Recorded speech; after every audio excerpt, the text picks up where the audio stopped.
Jack Rocco. Dr. Jack, what's going on? Here we go today, right? With I a great know. I guest. love it. And I'm excited to meet a fellow military guy. I 4 years in the Air Force. I miss these guys. They're not I was around them all the time, and now I don't see them quite so often. So I'm excited about this. all right, who is our guest today? This is Sean Welsh. Sean Welsh. Yes. I'm just meeting Sean today, through you, Neil. Yeah, You're so I can I can introduce further. So Sean Welsh is the founder of Vet SOS and runs Vet SOS podcasts. And we've been working together for a long time, and it's based on transitioning. But Dr. Jack, the way you have conversations with people on this podcast is you really kind of peel back uh, the onion in so many ways, and really want to go into the inner person of Sean. So I know those kinds of questions, but Sean That's does scary. teaches all the different things in transition. And he really sees the veteran transition as an important thing. So I'll just throw it back to you, Jack, and we'll go. Yeah. Well, that's fantastic. I was, I don't want to say forced, but had to go through that same transition in my own life, which surprised the heck out of me. When I was a student, college, medical school, residency, right through. I was, young man. I went straight, no time off, and went into the service. Thought it'd be great, and I went overseas in Japan, and the last thing, going to Japan was mind blowing. You're looking around and the signs and the people and the food and the things you got to experience were crazy. And then you get used to it and you enjoy it. And then, you can't wait to come back home. And the last thing, I didn't serve combat. I was a medic. I was an orthopedic surgeon during my time there. Um, I had no expectation for any kind of transition back home. I'm like, I'll just go back home and it'll be fine. It'll be go back to normal. Um, and like I said, I didn't experience trauma. I didn't experience warfare. Um, it was a transition. It was a crazy transition for me. So I do understand that. But let's get into you first before we get into your career. Like, how did you get into this? When did you serve? Give a little, history of your career to kind of get us up to speed with who we're talking to now. Absolutely. Thank you for having me on there, Dr. Jack and Neil, of course. Um, so I did 20 years. I retired after 20 years. I joined after 9/11. I'd already graduated college. I was working at a music store and was looking to try to move to a record label. I wanted to be involved in, music. And can't sing or play an instrument, but I always wanted to be around music. But then 9/11 happened and I decided, maybe I need to do something a little different with my life. And, my dad had served for 20 years, had nothing against the military, just, wasn't the path I was planning on taking. And ultimately joined the army and, figured I'd do my 4 years, my 8 years, whatever. And once I hit 10, I knew I was doing 20. So I wound up doing my 20 years and retired a couple years back. And during the transition, one of my mentors says, "Hey, man, you need to start a podcast." No, I don't. But he kept pushing me. He stayed on me for it must have been 4, 6 months, saying, "Look, man, you need to try this out. You need to do this. Everybody's doing podcasts now. It's the way to go." I'm like, "All right, let's try it." And his partner at the time on his podcast was a veteran, Air Force veteran, so he came on board and helped us get started with Vet SOS. And 3 years later, we're now a nonprofit, and we're moving towards continuing to help people with this whole transition process. And I was blessed. My transition was actually pretty good, but we started the podcast in the middle of my transition. So I was hearing all those horror stories from people, what not to do, what to avoid. And I was listening to them and I was taking their advice. And so I was able to actually have a very good transition personally. And so, that's to me that the goal is to educate people about what's out there and help them have good transitions into the next chapter of their lives. Hmm. That sounds great. Now, what do you do? Just primarily podcasts where you interview these guys and then help them through it, or do you have therapy sessions? What does this entire organization, what does it entail?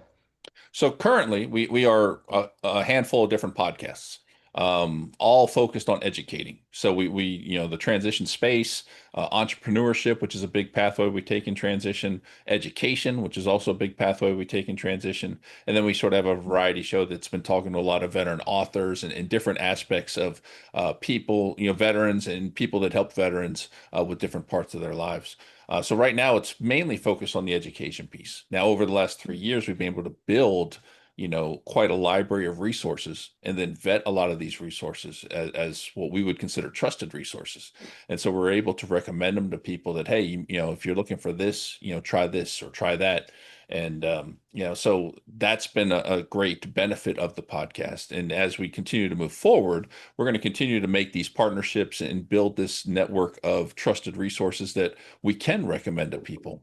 And then several of the people that we have as hosts on the different podcasts are also part of the various mentor platforms that are out there. And so a lot of us can do mentorship and help people through different parts of their transition in that sense. But not necessarily as a part of the podcast, but because of the podcast, we're able to actually provide a lot of information to them. Hmm.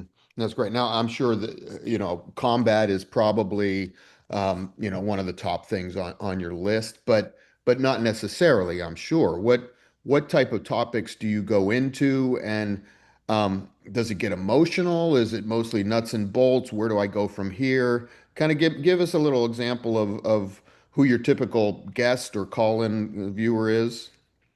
So we try to stay very neutral, Hmm. you know, not really leaning one way or the other on whether or not we like a resource or don't like a resource or what have you. We don't get into the politics side of it. It's all about educating about what the resource is and what's available to someone and letting the audience decide whether or not they want to use it. Now, if it's one that we've used and we do like, we obviously, voice that as well, saying, hey, I used it, I enjoyed it, it worked well for me. Not saying that it's going to work well for you, but at least you have some point of reference that, hey, somebody you've heard has used it and they liked what they received from there. So that's one piece of it. And then um, as far as the different topics, everything we try to talk about has to, is supposed to deal somewhat with transition. And what we found is during transition, a lot of the PTSD and a lot of the feelings start coming to the surface. A lot of those things that you kept suppressed through, your career because you're surrounded by like-minded people and, fellow veterans that maybe have been to war with you or what have you. A lot of that stuff you guys have sort of dealt with in your circles. And then now that you're transitioning out and you're finding yourself with a little bit more alone time, some of these things are starting to come forward. And so we have a lot of discussions with organizations that help with PTS and working through different things, addiction services, for people who struggle with alcoholism or drug abuse.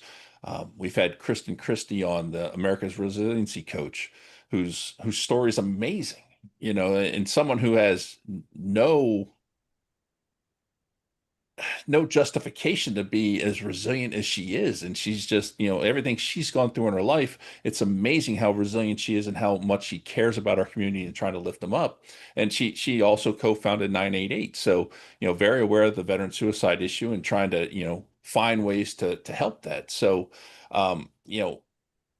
depending on the guest and their, because we always start with the transition story and people telling their story, a lot of emotion can come out, so depending on how the person's transition went, often set the tone for the whole show, depending on, how emotional they get. And, there's been a couple times where we'll just say the allergies acted up a little bit and, had to, take a few deep breaths, but yeah, that's what makes it great because we don't script it out. We want the true authentic feelings to come out.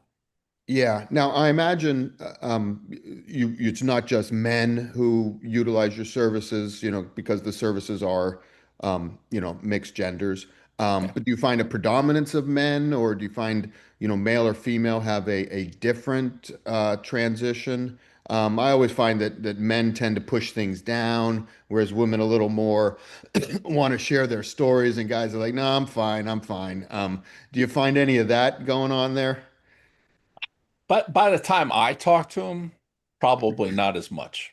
Okay. Because once you start transitioning these days, just about every coach you talk to is going to tell you, you're not fine. You're not this, you're not that, stop trying to bury it deep and down. You're going to have to deal with some of this stuff, and so getting to that point where you're comfortable, let's say in your manhood, to where you can be emotional, you can share and express your emotions, is a big step. And I used to joke with a couple friends of mine about how, I turned 40 and all of a sudden I became this wimp, and I get all Mhm. emotional and everything. And part of that is actually, probably physiological, with testosterone going down. But Mhm. um, I think we mature too, and you realize that, it is okay for a man to cry. It is okay for a man to have feelings, and so I don't see too much of the, let's say, bravado with the people I talk with. But, every once in a while you'll talk to, a young kid who's, only did 4 years and getting out, and, they're still, you know, supercharged and everything else. Yeah, there's probably some bravado there. But, I think over time you learn to deal with that. Yeah. Like I said, I didn't expect to have any transition. I expected to come back to the States. And I was 4 years in Japan. And for me, I thought there were, you know, two or three main reasons for this. Like, when I got back to the States, suddenly I get back to the States and it's 4 years later. So the country had changed. And I separated, my date of separation was September 30th, 2001. So I was 2 weeks after 9/11. As you were going in, I was coming out. And it was scheduled that way. I was on September 11th, I was cleaning out my apartment, washing the windowsills and all that kind of stuff, as the bombs were coming in, pretty much. Wow. We were 12 hours ahead, but I had no idea. I didn't have a TV, I didn't have anything. Um, and then it was 5 in the morning when I got all my belongings were gone. So it was about 5 in the morning. I got a call that we were on alert. And I'm like, alert for what? It's like, well, there's been bombings. I mean, like, what? To hear that on the radio or hear that on over the telephone. Then I called my parents and she's like, Jack, it's horrible. They're flying planes into buildings. I remember that waking up as that transition. And, you know, had my move out date been 1 day less, they wouldn't have been able to get my things and I may have had to stay. Because like I said, as of my date of separation was September 30th, and October 1st was my they issued a stop loss order where they kept everyone in for an extra year. So now I'm coming back to the States and it's definitely a different country, post 9/11, just a completely different country. I'm starting a new job. Everything is new. Um, but also, I'm not the same person that I was when I left 4 years earlier. 4 years in the service. I mean, it just, and I wasn't from a military family either. I was poor and needed the money. And, I looked to sell my body and the only one who wanted it was the U.S. Air Force. So, I needed the money. I wasn't. I had a lot of debt from medical school and residency. So I signed up. But at some point, it gets into your heart. It was in my mind when I went in there. I need the money. I got to join the service. But it does get into your heart, and you get wrapped up in the politics and the mission and the government and military intelligence. There's things that you grumble about internally, but when you leave, it's those people that you met, fantastic people that you run into every day. And I mean, I ran into a guy um, last year. Yeah, it was about not even a full year. I was at a wrestling tournament and I'm running through this crowd. There's thousands of people there. And I'm walking down, and all of a sudden someone catches my eye, and I'm like, he looks like Stacy Morrow. I'm like, that can't be Stacy Morrow. 20 years later, you know. And then I'm like, I go back and I'm like, Stacy, I can't tell you the hug this guy gave me. And we gave each other. And we were just like, holy cow, I mean, just completely hugging. And his son was there. And he's like, come here, look at this guy. And I brought my son, that bond that you get during that time is fantastic. Then you get out of the service and you don't necessarily have those close relationships. People go to work and then they spatter. But when you're on a base, you do everything together. So what are your how does that transition come in? Just, you're not in Kansas anymore, Dorothy. You're back as a civilian. This ain't the military. How do you deal with that? So I think, the transition impacts everybody differently. And I think you said it beautifully. It gets in your heart. I use the term, it becomes part of your DNA, being in the service. And, I joined at 28, so I was already out of school. I was already working in the civilian world. So I didn't think I was going to have an issue transitioning back to being a civilian. And truth be told, I did. There were things, like that mindset, that military mindset, just it changes, especially the longer you're in and the more responsibility and rank you have. So coming out of the military as a senior non-commissioned officer, I was used to if I said something that happened, and if I had to come get you, it probably wasn't going to be a good conversation. Those types of things, and I remember the first meeting I held as a civilian and nobody was there. And like everybody strolled in about 10 minutes late. And my direct supervisor's like, "Oh, don't worry about it. They're all busy." And I'm like, "What do you mean don't worry about it? The meeting was at this time, and Hmm. just trying to adjust to those types of things." So, I think all of us go through some sort of transition. And the other thing I have found is that you never know what's going to trigger a memory or a feeling. Whether you went to combat or didn't go to combat, there's still things that you experienced while you were in the service.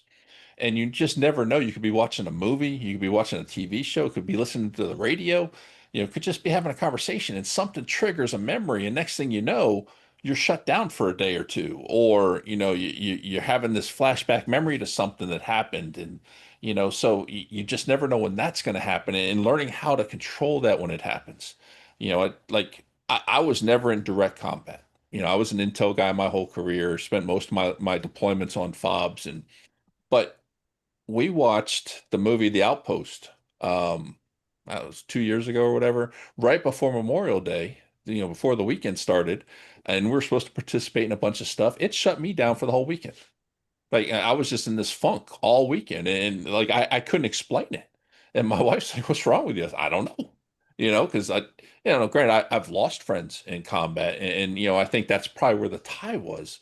But just the fact that watching a movie like that triggered that in me, was kind of scary, and realizing, okay, I have to be aware that these types of things are going to happen. And then the other thing that I tell people is you have to give yourself grace. you know, the transition impacts all of us in a different way. You have a close-knit group of friends in the military, and then when you transition out, you essentially lose your tribe. And not all of us are great at keeping in touch with each other, when it comes, especially as men. I think men are far worse than women when it comes to, keeping in contact with each other. But with veterans, you could go 20 years without seeing somebody or talking to somebody, and you run into each other, and it's like you never left. Yeah. That spark immediately rekindles, and you're right back into the old banter or whatever the case may be. Yeah. And so that's absolutely amazing. And I personally, I know I should do a much better job of trying to keep in touch with friends I had in the service. Um, Well, it's and, good that you're out there in the public. I mean, people can find you yeah, that way. Right. So I think that's good. So I'm going to ask this question to both of you guys. When you think about specifically enough what you've learned in the military to your daily life now, what do you think are the biggest things that you learned being in the military that you use in your daily life? First for you, Dr. Jack. Well, I would say, and this is another thing when you were talking about your first meeting back in civilian, this is something that doesn't really translate into the military. Um, the idea that you are not you when you're in that role. You are in that seat. You are filling that position. That I wasn't Jack Rocco, I wasn't Dr. Rocco. I was the, chairman of orthopedics at Misawa Air Base, Japan. And you don't necessarily use that ideally. Of course, humans are humans, and we don't always get things right. But the idea that you are filling that position. The Air Force needs that position. That position needs to be filled, and you are the guy filling it. But you are doing that job as the Air Force would have you do it for the needs of the Air Force.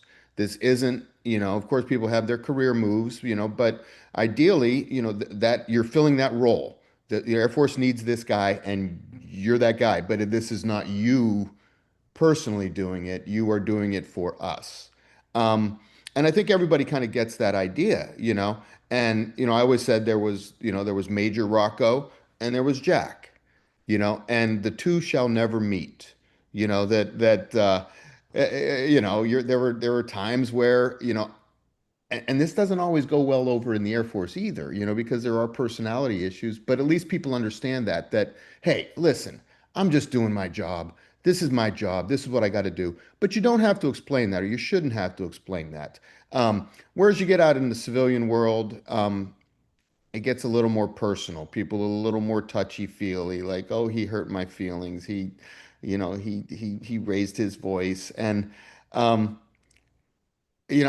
found that to be it's the mission over the person, over the individual. I think that probably gets beat into most military people, or at least tries to. And that transition does not translate into the real world, especially in 2025. Yeah, and you got to learn to holster the knife hand. Say that again. Explain that one. What is that? The knife hand, where you're pointing at people when you're giving direction, and yeah, especially when you're disciplining somebody. They call it the knife hand, and yeah, civilian world that doesn't fly too well. Um, but like for me, Neil, I think part of it is you realize what you truly are capable of, first of all.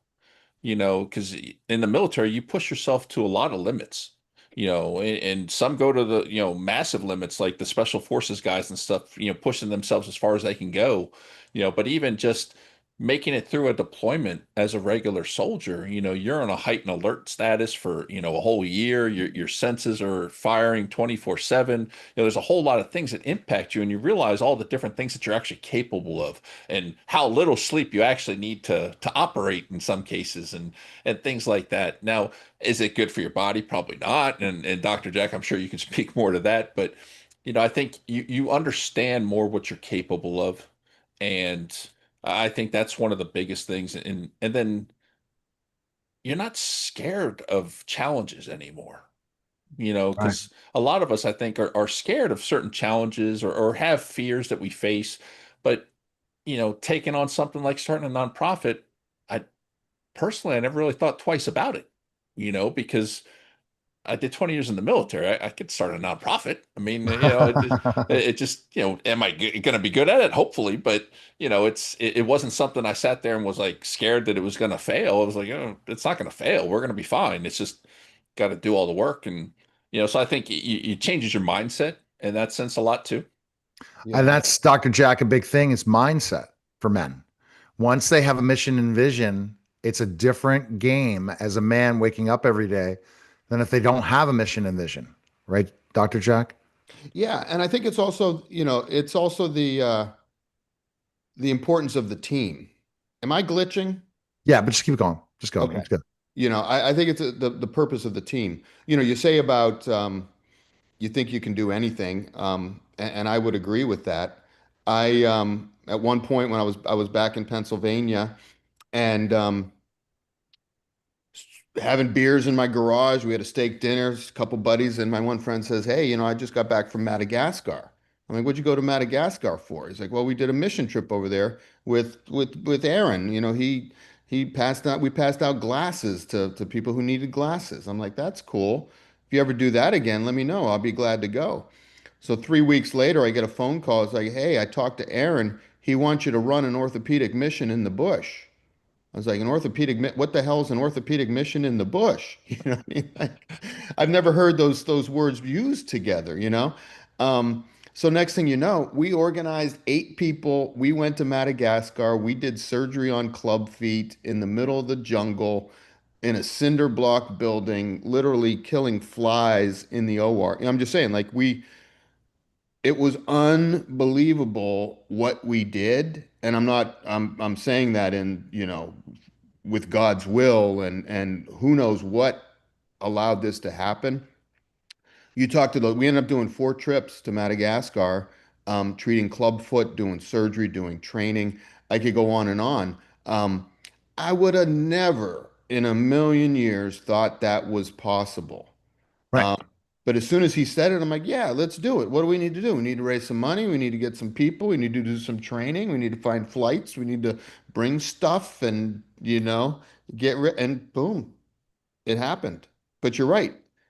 The things you learn, and I think that for me, being, I consider myself civilian. You same as you. You're not military. You're a civilian guy. And for me, the thing that that broke my heart or stimulated me, and it's a big part of why I did the men's clinic. I'd see a lot of these veterans coming back, 40 plus years old, and these guys have been kicking ass and taking no prisoners, just like you say the things you do in the military as a young man. I was 31 years old and I was chairman of orthopedics. Ooh, that doesn't happen.